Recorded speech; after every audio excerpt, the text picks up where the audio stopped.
ভগবানের ছবি দেখেছ। তাহলে ভগবানকে দেখো, ভগবান দেখনি বলছো, ফুলরূপে দেখেছো, কিন্তু আত্মরূপে যখন তুমি দেখবে তাহলে ভগবান দেখছে।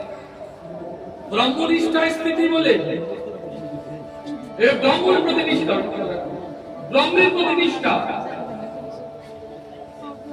সমস্ত জগতের সমস্ত মানুষের মধ্যে ভগবান বিরাজমান আছেন, সমস্ত মানুষের মধ্যে ভগবান বিরাজমান আছেন। এই অনুভব যেদিন হবে সেদিন ব্রহ্মে স্থিত অবস্থা লাভ হয়েছে বুঝতে পারবে। হরে কৃষ্ণ